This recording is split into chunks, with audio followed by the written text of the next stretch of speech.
Hey everyone, welcome to our last section as we cover through ionic compounds, molecular compounds into moles, and then into percent composition of a compound.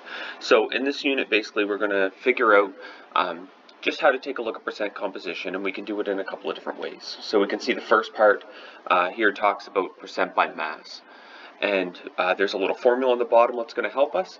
And so basically what it is if we know the mass of a compound and we know the mass of one of the elements in that compound, then we can basically figure out what percent each element contributes to that compound. And so there's the formula that's going to help us kind of run through that part. So taking a look at the bottom in our first example, it's here. When we have a 13.6 gram sample of a compound, so it gives us the mass of the compound, and it says that it contains only magnesium and oxygen. Out of that 13.6 grams, then we have 5.40 grams of oxygen that's obtained from it. And so it wants to know what is the percent composition of the compound that's there. So we can take our formula and we can kind of figure out what percentage each element contributes to the compound. So pause the video, give it a try, and come back when you're ready.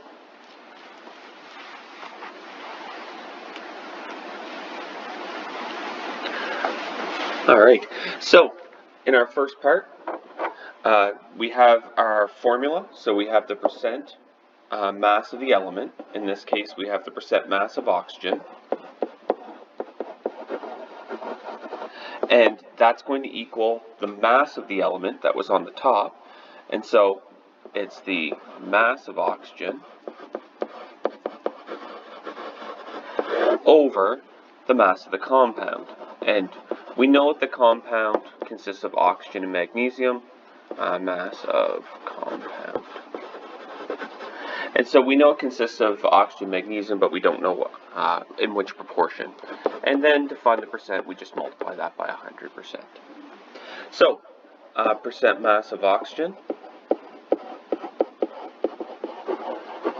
in this case, is going to equal 5.40 grams of oxygen over top of the total mass of the compound, which is 13.60 grams, times 100%.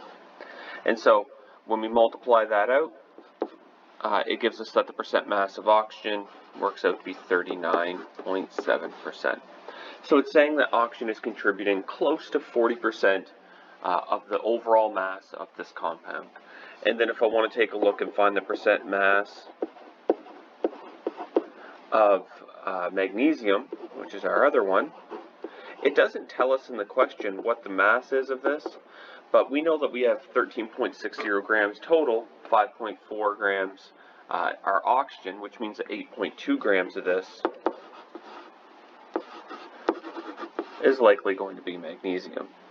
And so I'm going to divide that by the 13.60 grams and multiply that by 100%. And then what we're finding from that is that we get 60.3%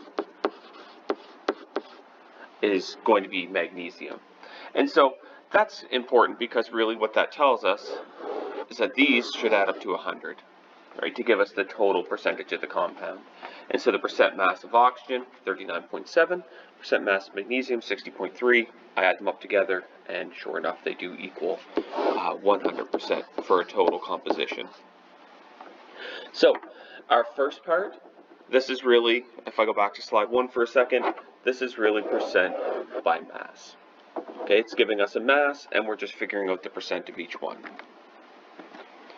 So now we have percent based on the composition. So we can also calculate the percent composition of a compound if we only know the chemical formula and the molar mass.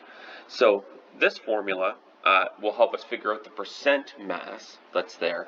So maybe not necessarily the total mass that's there, but just what percent each element is contributing to the compound. So we take the mass of the element in 1 mole of the compound over the molar mass of the compound itself.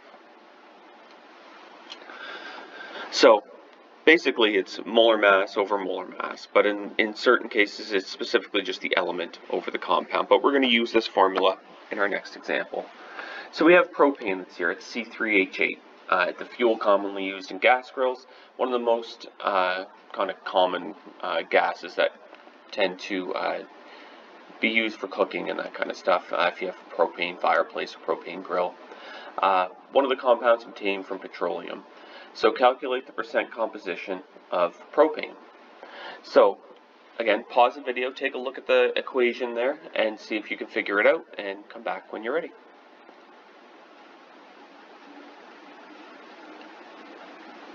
Alright, so let's take a look. We have percent mass, and then we have the mass of the element in 1 mole, so basically the molar mass of that element, over the molar mass of the compound.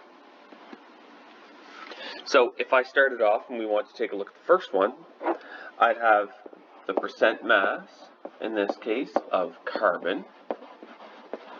And I can see up here that I've got 3 moles of carbon that are present there.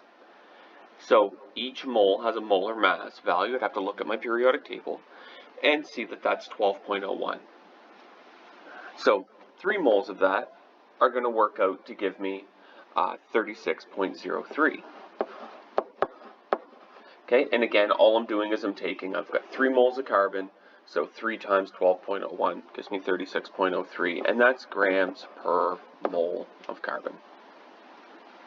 Now, over the total mass of the whole thing. So now I have to find the molar mass of that compound.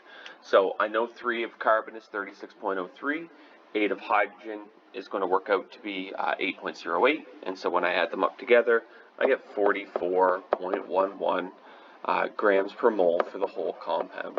And then if I want to know what percent that is, I just multiply this figure by 100%. So in that case then, the percent mass of carbon is going to work out to be 81.68% for the 3 carbons that are there. Now, after that, we can take a look at the other one, which is the percent mass of hydrogen. So percent mass of hydrogen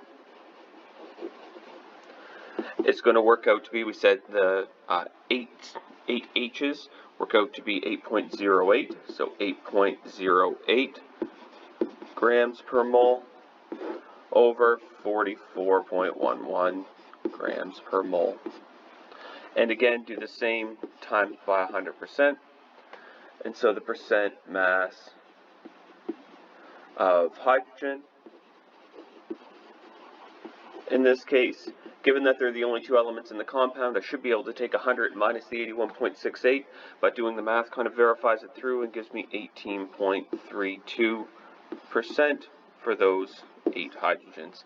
And again, if I do add these 2 numbers together, the percentages, I do get 100% for a total, which makes sense given that they're the only 2 elements that are in that compound. So we have percent by mass, and we also have percent based on composition, okay, percent of the composition of the element. So now we can see percent composition as a conversion factor. So we're going to use that same C3H8 again, and just kind of run through just a bit of an example. So suppose that you have an 82 gram sample of propane. So how many grams of each one are present? And so in that last example, we found that propane is 81.68% for mass of carbon, relative mass, and 18.32% is the composition of hydrogen. So if I had an 82 gram sample, then really I just need to multiply that by 81.68%, and that would be able to calculate how many grams carbon would be out of an 82 gram sample. I'm just using it as a proportion. So 81.68% just means out of 100. So really I have 81.68 out of 100. And that would give me 66.98 grams of carbon. So 81.68% of 82 is 66.98. And then if I do the same thing for the 82 grams this time, but looking for the percent or the amount of hydrogen, I do the 18.32%, but remember that's like saying that it's out of 100. And so if I divide those through, it's really 0.1832. And so I have 82 times 0.1832, and that gives me 15.02 grams of hydrogen.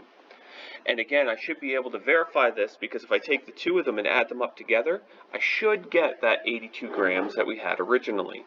And sure enough, when I add them up, I do get the 82 grams in total. So it just allows me to kind of verify and check everything that's there. So I'll pause the video for this section. We'll come back and kind of continue on in the composition part in part 2.